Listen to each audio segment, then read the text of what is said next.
Thank you, Jane. Hello and welcome to our service. We are the Rogue Valley Unitarian Universalist Fellowship, or RUF, in Ashland, Oregon. I'm Julie Crooks, your Director of Music, and I'm part of RUF because being part of a community, both in good times and bad, helps stretch our minds and our hearts, shows us that we are accepted for who we are, and that each of us is needed to make a whole. We are so happy to welcome you to our service today, both online and in person. We want to particularly thank the members of the stream team who are helping make the online service happen, and the members of the neighborhood team who welcome the on-site congregation. If you are a newcomer, we invite you to sign up for our mailing list on rvuuf.org.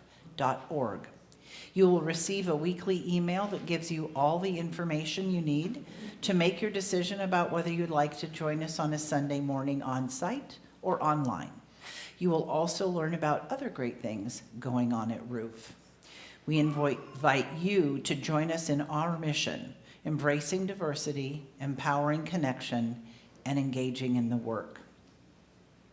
Today's service is an annual service that is, I think it's called the SOUUP service, which is the Southern Oregon Unitarian Universalist Partnership. Okay, I didn't know the P part. But it's our congregation, Klamath Falls and Grants Pass, and Eli Poore, our intern, is doing the service today. He is physically in, I believe, Klamath Falls. Is that right? Or Grants Pass? I don't know. He's one place, but not here. He's in one of the three places. So he has recorded the service for us, the sharing portion and the story portion, and our stream team will be furnishing that, and that's why you see the big screen. We do this every year, and we're very glad to see that everyone is here to share in that partnership. We begin each service by acknowledging that our building is built on land that began as the home of the Cow Creek Umpqua, Takelma, Shasta, and Lutgawa people. We remind ourselves that Indigenous people are part of our communities and continue to experience the effects of colonization. We are committed to fighting for the worth and dignity of Indigenous people, both in our own community and around the world. These services are a part of that work. Welcome, and thank you for being with us. Today, we come together in community to find a way forward, to explore what's next. In doing so, we must also lift up the history and events that have brought us to this place. Today, we lift up the hands that have served, that have stepped forward with courage and sacrifice. If you have served in the United States Army, please stand or have a neighbor assist you so that we can acknowledge and recognize you for your service. If you have served in the United States Navy or Marine Corps, please stand. If you have served in the United States Air Force, please stand. If you have served in the United States National Guard or Coast Guard, please stand. If you are the parent or grandparent of an active duty service person or veteran, please rise. If you're a child or sibling of an active duty service person or veteran, please stand. You have made sacrifices that many of us cannot ever understand to keep this country safe and moving forward. Today, to each of you and to those who we have already lost in body or spirit, we honor you, thank you, and know that it will never be enough. Please be seated.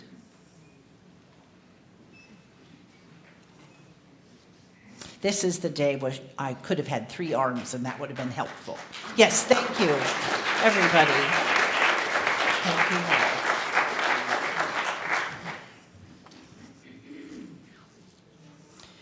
Our chalice is a symbol of our faith, and each Sunday, congregations across the country share in the act of kindling this sacred flame. The flaming chalice has its roots in resistance, originally an image stamped on documents created by the Unitarian Service Committee to help Jewish refugees escape Nazi persecution during World War II. The design has been quickly put together by Hans Deutsch, who was also a refugee, at the direction of Reverend Charles Joy, who believed that such an image would make the paperwork look more official. It was first used to courageously defy and subvert nationalist hate and other authoritarianism, and endures today as a symbol, a promise of building a more just and equitable world. We light our chalice, symbol of Unitarian Universalism, with the following words.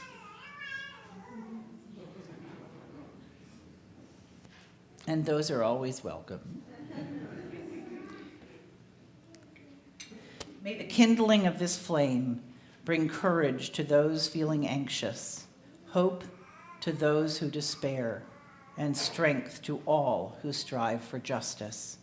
Let it be a beacon that guides us through uncertainty, reminding us that we are not alone and that our voices and actions matter. May its light spark resilience within us and shine brightly, not only here, but everywhere we carry it.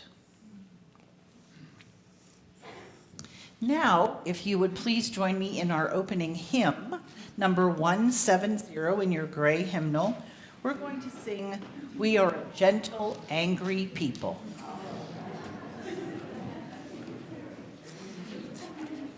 We get to sing this song today because Reverend Sean isn't here. He doesn't like this song because he doesn't think we should be a gentle, angry people. We should be an angry, angry people. He has a good point.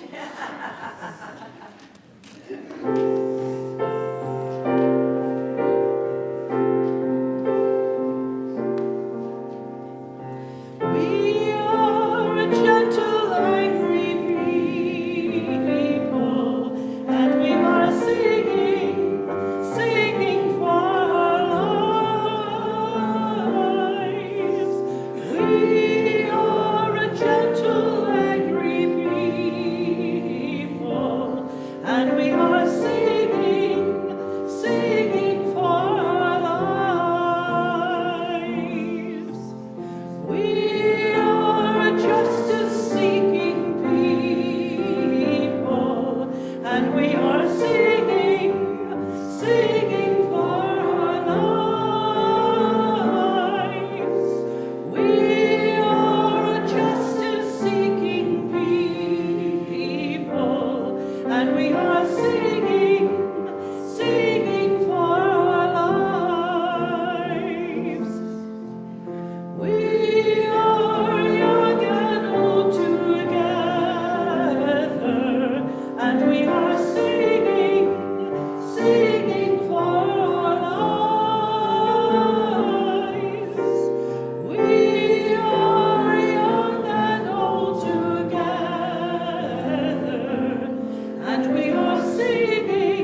Good morning. Glad to see you all here. As you know, most of you know, my name is Rosalie Wolf, and I'm here representing the anti-racism group team. Pardon me. As I look out at your familiar and dear faces, I feel many of you are still reeling from the recent election, as am I. And the words, beloved community, come to mind. On October 1, 2008, the Unitarian Universalist Association Leadership Council put forward a vision for Unitarian Universalism in a multicultural world.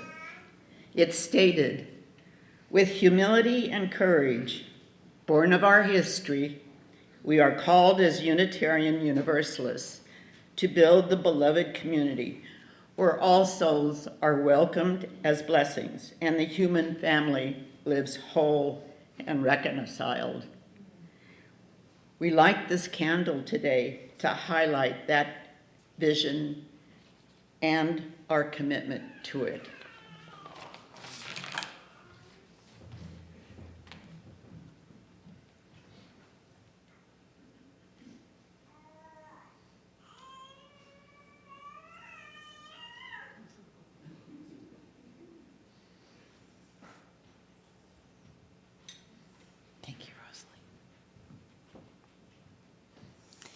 It is our practice, each time we gather, to light a candle for peace.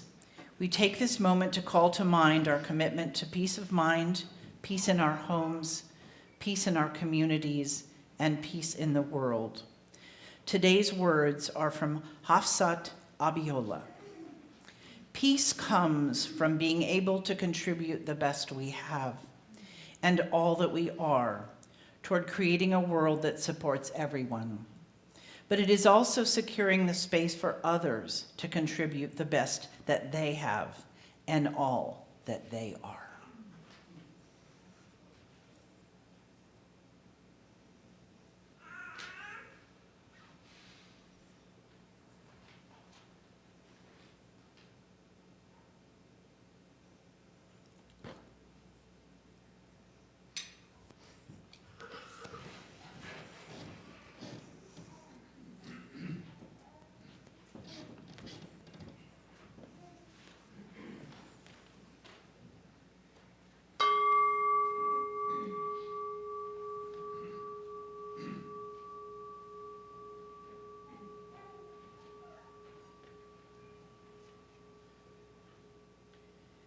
Peace, shalom, shalom.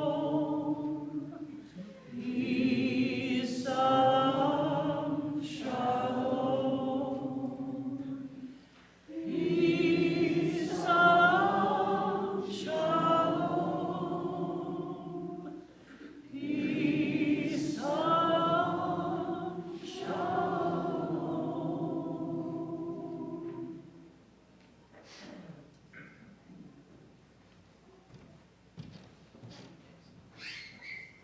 We're now going to have a story. If the children or anyone else who would, well, actually, to be real honest, it's probably better if you sit back there. Because if you're here, you're going to be like, right? So sit where you are. It's okay. And if we could have the video of the story, that would be great.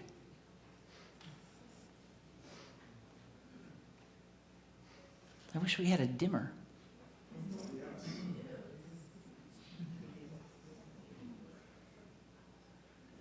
I hope I don't have to tap dance. I don't know how. Just saying.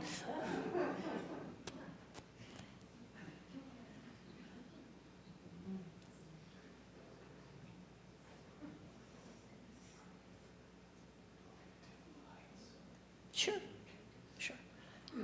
We are going to dim the lights.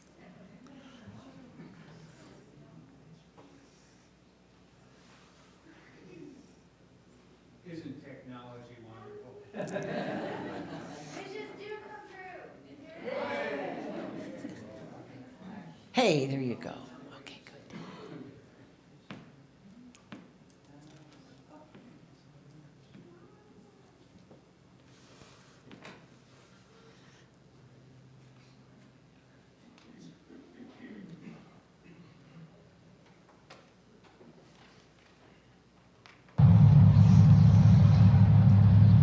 morning.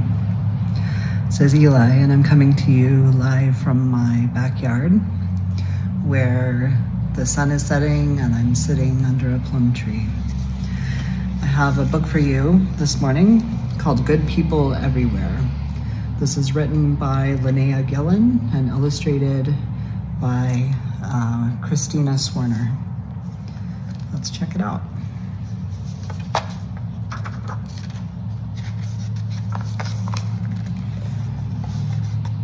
Today, in neighborhoods all over the world, millions and millions of people are doing very good things.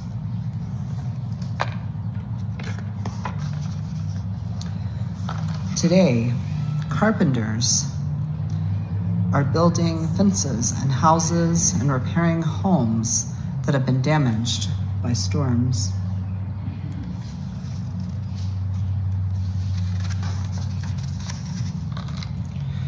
Today, parents are cooking dinners for their families, and cooks are working in kitchens, making meals for people who don't have homes.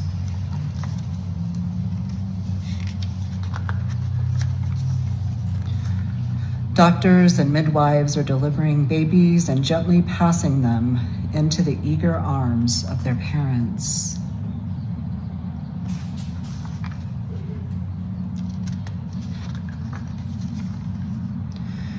Teachers are teaching math, spelling, and reading skills. Musicians are opening their hearts and playing beautiful music.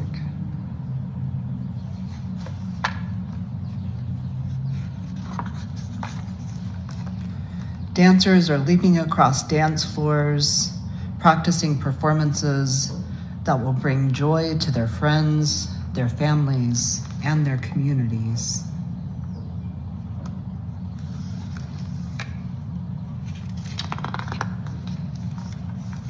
Today, people are planting seeds, picking fruits and vegetables,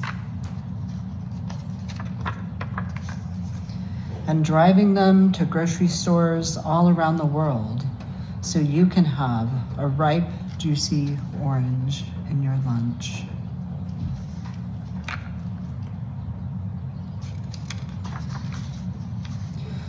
Today, a child is trying her very best to do well on her science test. And a teenager is helping a young child who is sad and lonely.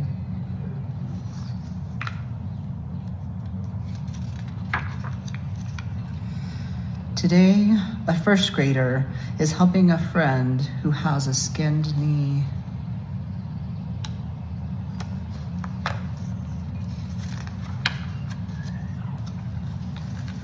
And a big sister is holding her baby brother while her mother runs across the street to help a neighbor.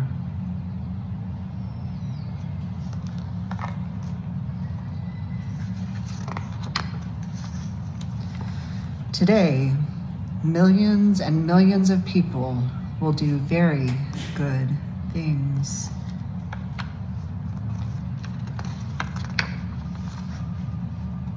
And so will you. I wonder, what will you do? What will we do together?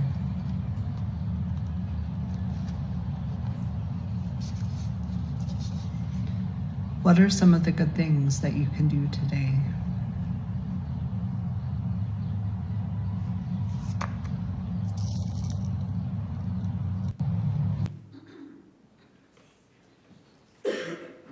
So now if the children would like to go to their classrooms, we'll sing you out. May your mind be open to new learning. May your lips bring truth into the world. May your heart sow love and your hands do the work of justice as you go your way in peace. As you go your way in peace.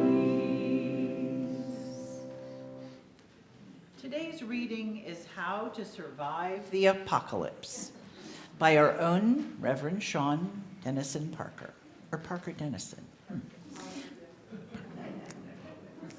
First, learn to listen, not only for enemies around corners in hidden places, but for the faint footsteps of hope and whisper of resistance. Hone your skills, aim your heart toward kindness, and stockpile second chances. Under the weight of destruction, we will need the strong shelter of forgiveness and the deeper wells that give the sweet water of welcome. We have a place for you.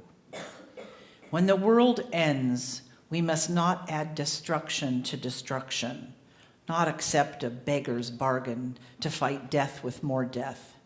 In order to survive the apocalypse, any apocalypse at all, we have to give up the counterfeit currency of self-sufficiency, the mistaken addiction to competition, the lie that the last to die has somehow survived. Although it's not in your order of service, I would like to do a centering with you this morning. Many of you know this by heart, but please take out your gray hymnal to number 169 and rise with me and sing, "We Shall Overcome."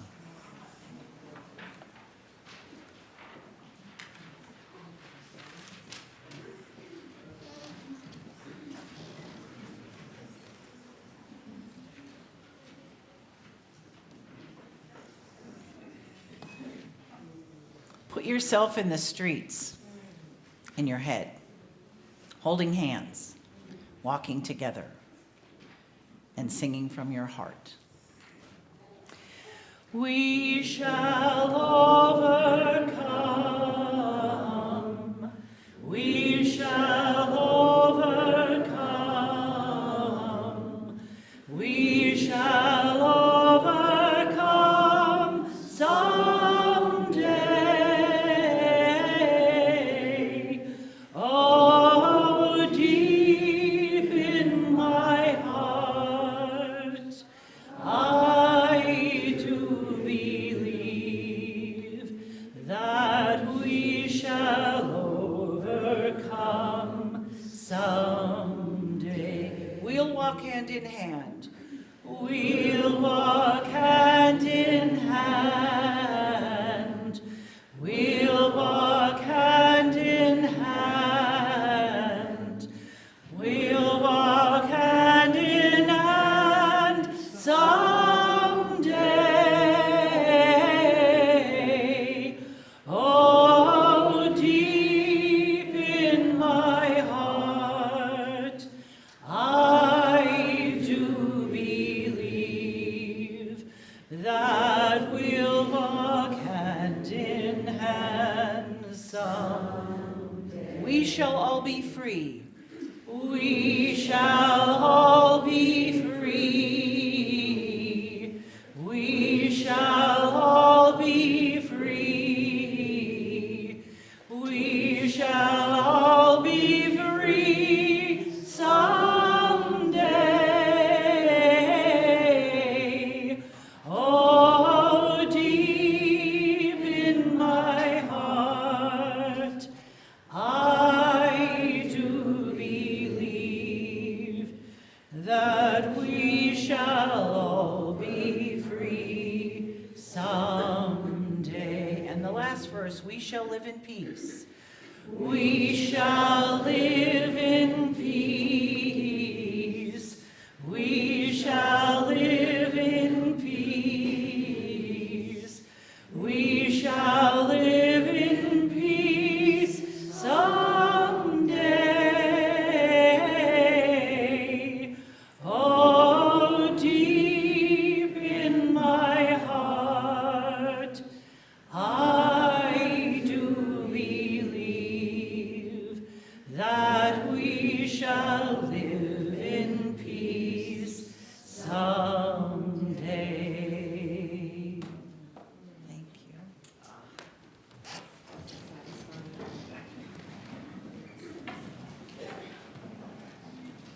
we're now going to have our sharing from Eli, and here it is.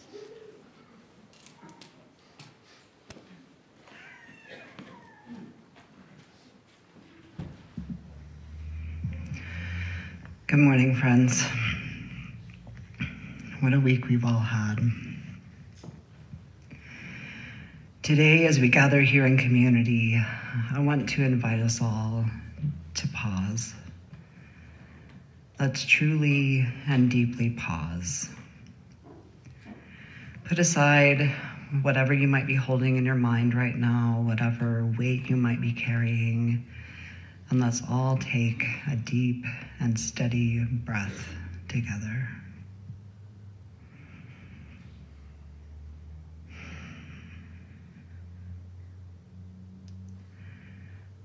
Breathe in and breathe out. Feel that breath fill you, reaching all the way down through to your toes, rooting you down into the earth. Let your breath flow in and be warmed by your body. Let it move over and soften any tight and tender places, soothe any anxious parts, any places of sadness, anger, or fear. Let's allow ourselves a moment to simply be together, to breathe together.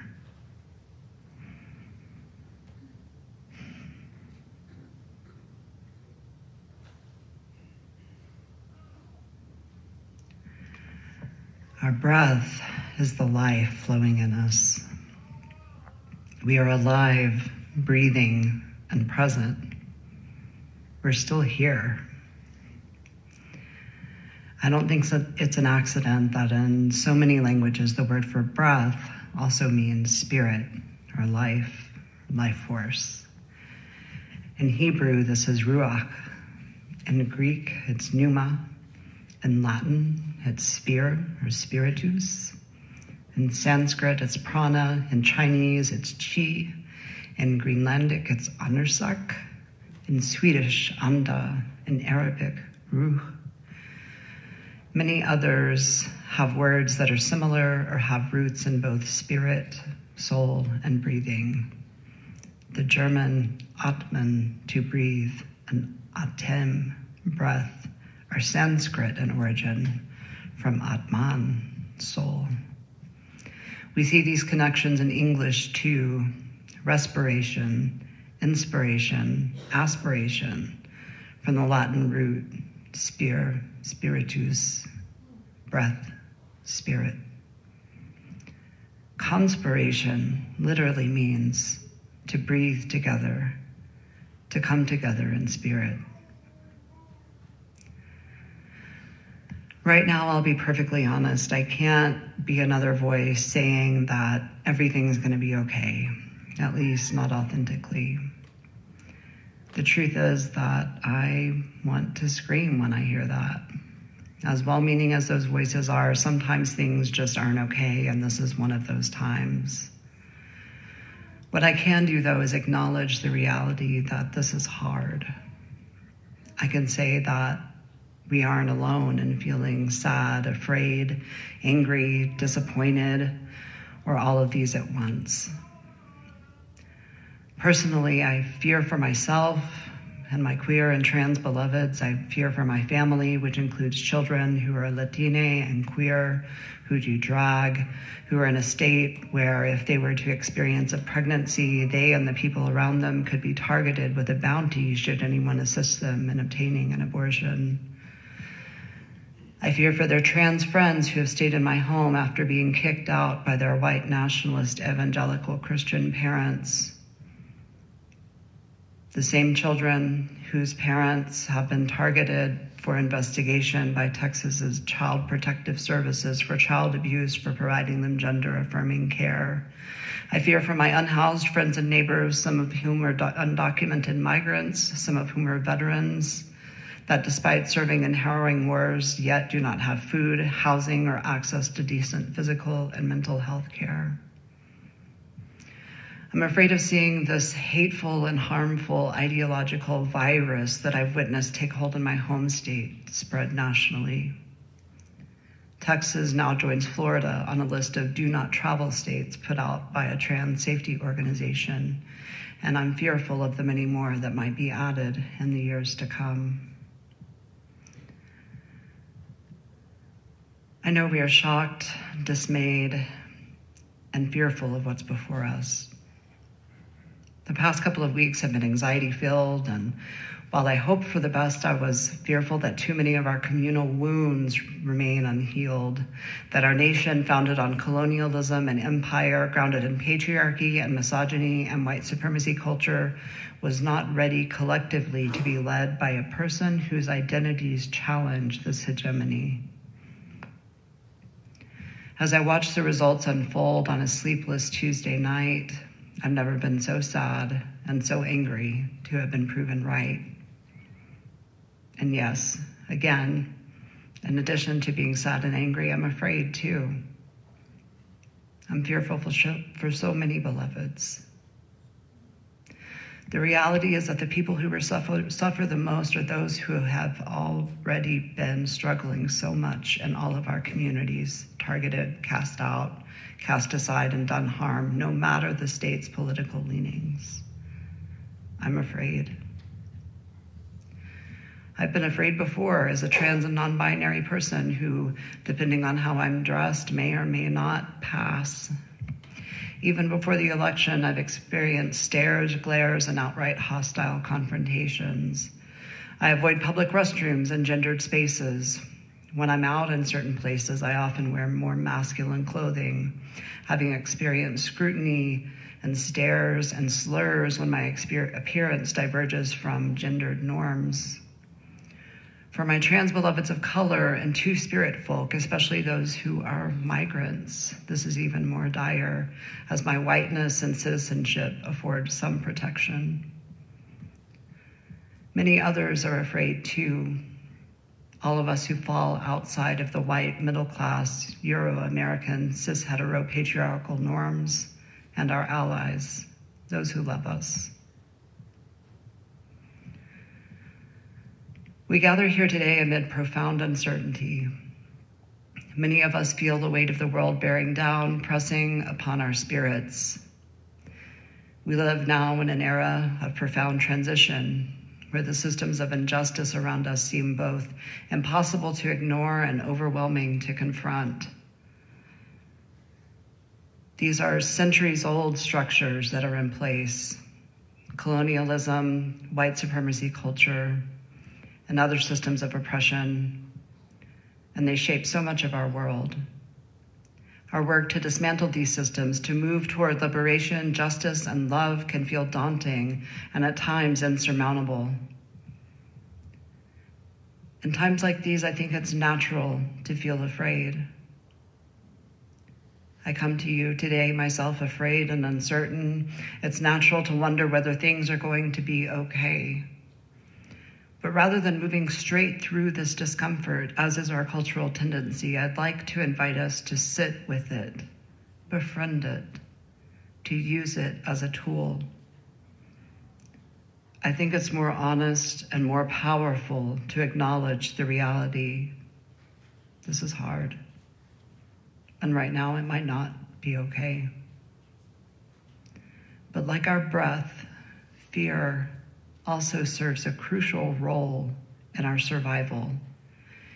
In our bodies and in our communities, it tells us that something isn't right, and it inspires us to take action. Inspire literally means to infuse with spirit. We can move from fear into community, from fear into spirit, by breathing, by being, by loving together. Today, I want to explore what it might mean to resist fear as a tool of division and immobilization, and instead transform it into a source of collective strength. I want to consider how we might breathe into our fear and turn it into a force that binds us together, that moves us to love, that compels us to build community and strengthens our democracy. For those who seek to sow it, fear would be a force that divides and stalls and freezes. Today, I call on all of us to resist that and lean into fear instead as a power that ignites action, instigates change, inspires community and love, calling us along the way to see our struggles not as separate individuals, but rather integral to our collective liberation. May we conspire, literally breathe together, to love democracy back to life.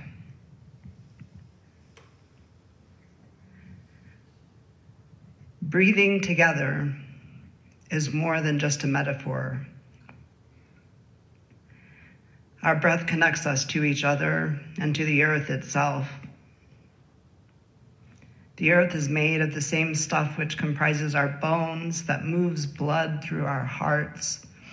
The same air that we breathe has been wind through mountains, over deserts and rainforests. It's worn down and shaped the hardest of stone. Our tears have been thunderstorms, ancient oceans, rivers teeming with life. All of these things sustain us, just as they have sustained all beings for eons. This shared breath, this life force reminds us that we are connected, not only to each other, but to a vast web of existence that extends far beyond this moment. Our world, too, is not new to struggle. The earth has weathered seasons, cycles, centuries, millennia, epochs. Its movement is one of ceaseless and continual transformation. It's seen wars and injustice, revolution and resistance. Under the rising and setting of countless suns, it has seen entire empires come and go. It's witnessed cycles of birth, growth, decay, and renewal over and over again. And it's here, holding us steady and strong. In a world that feels fragmented, the earth reminds us of continuity, of resilience. It reminds us that we too are capable of renewal, of reimagining our ways of being.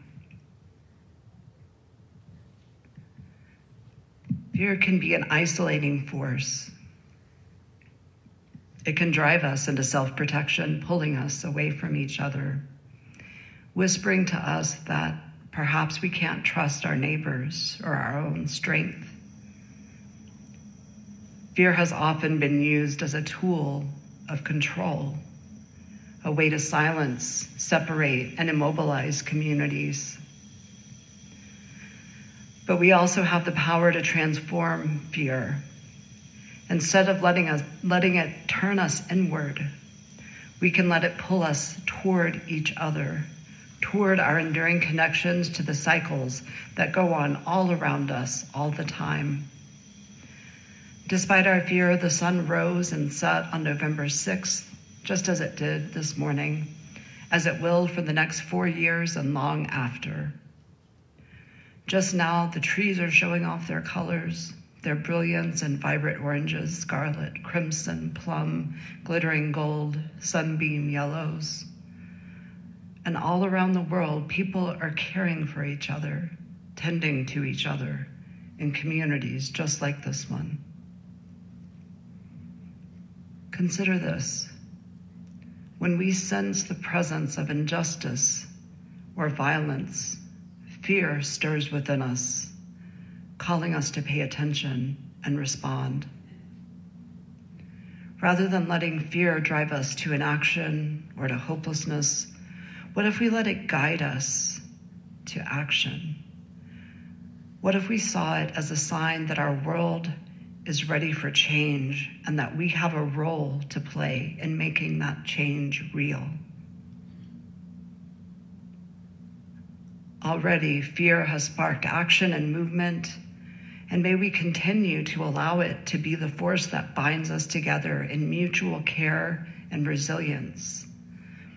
May fear be the enemy of complacency, and action the antidote to injustice. Reverend Sean has a quote on his door from Gloria Pena that says, "Community is the most powerful form of rebellion." In a society that thrives on individualism, on division, on systems that separate us, choosing to build and sustain community is a radical, revolutionary act. Fear may be used by some as a means of control, as a way to stall change. But when we choose to come together in spite of it, when we choose to act from love instead of from fear, we create something that no amount of division can break. This, I believe, is an essential part of our calling as Unitarian Universalists. Our values don't stop at the doors of this congregation on Sunday morning. They ask us to act, to bring our beliefs into the world, to create spaces where justice and love are possible. We are called to imagine and build communities that embody these values, that reflect the world we hope to see. And this work doesn't depend on who holds power at any given moment. Our moral imperative remains the same: to foster communities rooted in love, equity, and mutual respect. Today, perhaps more than ever, democracy itself needs our love and our care. Democracy is not a distant or abstract concept. It's the system that we shape every day through our actions, through our participation, and through our relationships with one another. When we commit to loving democracy, we commit to the idea that each of us has a role in shaping a more just and compassionate society. We commit to showing up, even when it's hard, even when our efforts feel small, even when we feel small. Our democracy, just like our communities, is a living, breathing entity. It thrives on engagement, on conversation, on active participation. Democracy falters when we disengage, when we let fear freeze us. And so, loving democracy back to life means choosing to stay engaged, even in difficult times. It means listening deeply to one another, even across differences. It means refusing to give up on the work of building a just society. It means opening our arms and our hearts to those who are most impacted by structural violence and injustice. And friends, this has not changed. This has long been our call. When we love democracy, we refuse to let fear dictate the terms of our participation. We refuse to be silent in the face of inequity. We refuse to be isolated by fear. Instead, we find strength in each other and our shared commitment to a world where justice and love prevail. And at the heart of this work is a simple but a profound choice: to choose and center love, and to do that in the face of fear. Love, specifically a call to center love in all we do, inspires us to bridge divides, to come together in community, to create spaces where healing, justice, and transformation are possible. Our theology, our values, our communities, and our commitment to equity, compassion, to the inherent worth and dignity of all people, to the democratic process, to the interconnection of all, were made for times exactly like these. Still, choosing love in the face of fear is not easy. It requires courage, vulnerability, and a willingness to confront our own pain and our own limitations. It requires us to examine systems and privileges and how the very things we seek to confront show up in our very own spaces. It asks us to be open to each other's experiences, to listen deeply, and to respond with compassion. But this, all of this, is the work of building a beloved community. A community where each person is valued without qualification, where each voice is heard, where each of us is called to contribute our unique gifts, and where especially the voices and the very being of those most impacted are centered, upheld, and recognized as holy. In the days and weeks to come, as we process our emotions and find ways to move forward, let us remember that we don't have to carry this work alone. Building a just and loving world requires all of us, each of us, to bring our gifts and strengths. It requires us to reach beyond our familiar circles, to form new connections, to, as the hymn goes, build bridges between our divisions. To clarify, this doesn't mean tolerating the intolerant. As Karl Popper, the Austrian philosopher and social commentator, notes in his writing, The Open Society and Its Enemies, quote, "We should therefore claim in the name of tolerance the right not to tolerate the intolerant. We should claim that any movement preaching intolerance places itself outside the law, and we should consider incitement to intolerance and persecution as criminal in the same way as we should consider incitement to murder or kidnapping or the revival of the slave trade as criminal." Building bridges requires a commitment to building deep, authentic relationship and a strong moral stance that rejects inequity, inequality, and injustice in all its forms. Relationship, after all, is the basic unit of social change, and deep, authentic connections are the building blocks of a resilient, beloved community. In this work, resilience is not something we develop alone. We cultivate that together through our relationships, through our shared commitments, and through our willingness to support one another.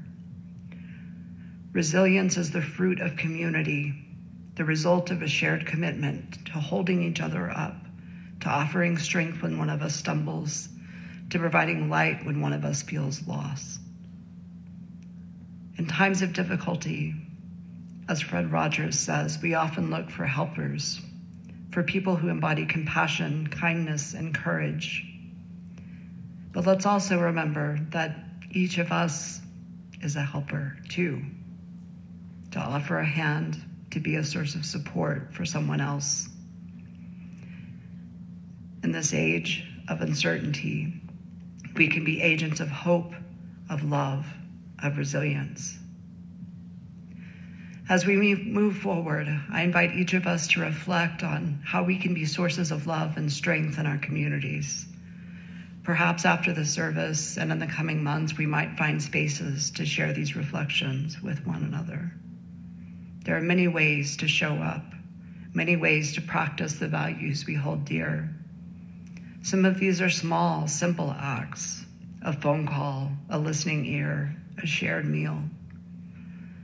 Others may be larger commitments, advocating for policy changes, participating in community organizing or mutual aid, standing in solidarity with marginalized communities.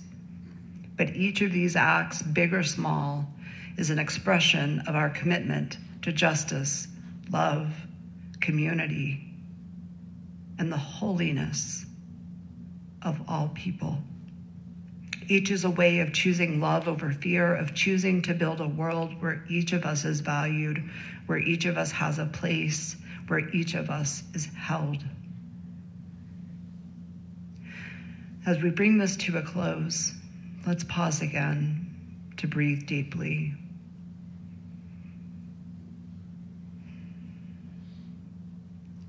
Remember that this breath connects us to one another, to the earth, and to spirit, that holy stillness at the center of all.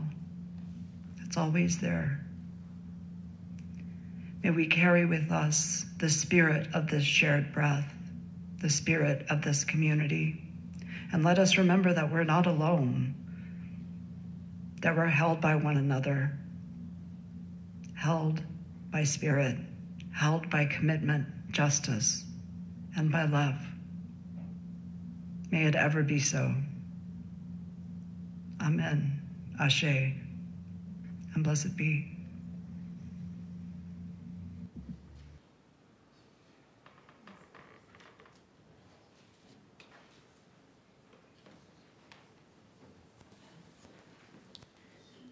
Let's take a moment while I raise the screen and we watch the chalice reappear in our window. Think about what Eli shared, how you felt, and if you have a resolve going forward, what that will be.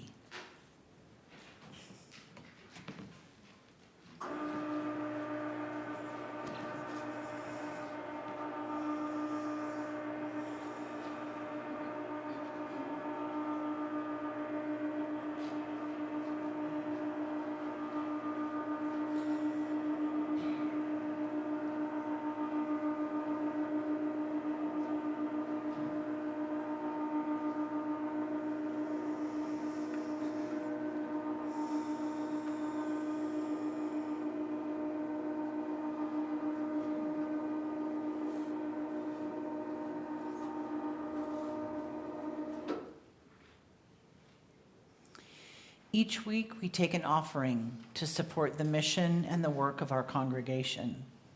Since the pandemic, your generosity has been nearly the only source of financial support for the programs, services, outreach, and staffing of our congregation.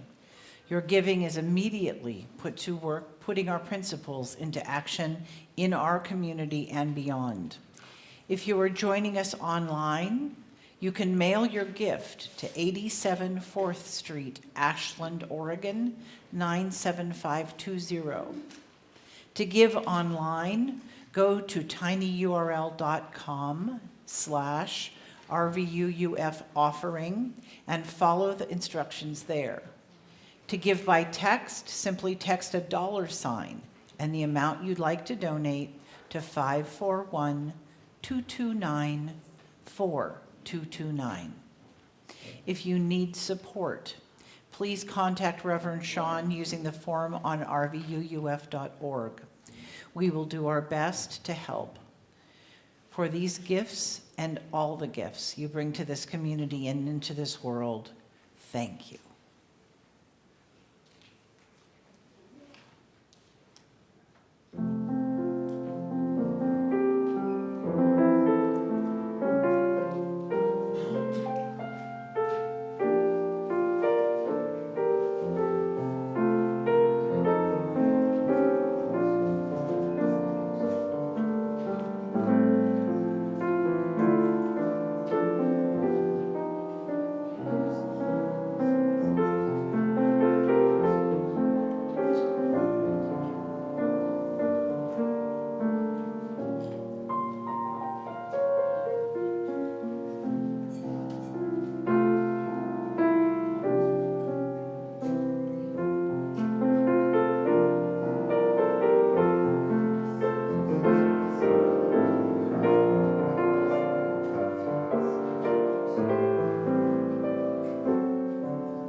Thank you, Jane.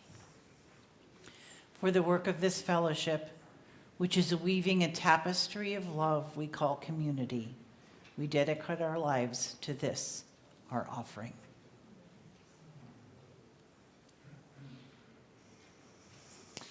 Please join me in singing our closing hymn today.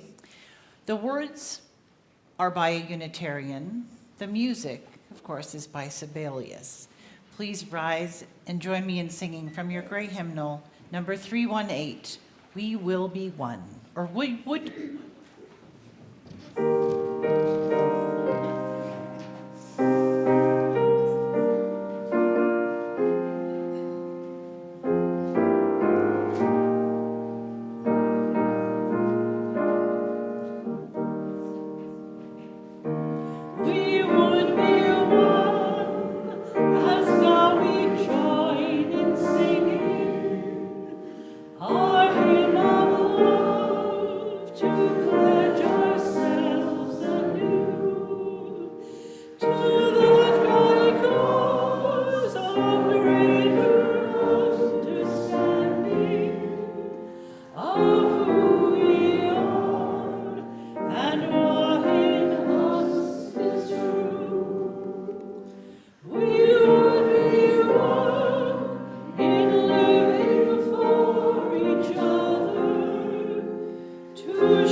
Many of us are slowly moving from grieving and angry to confused and afraid.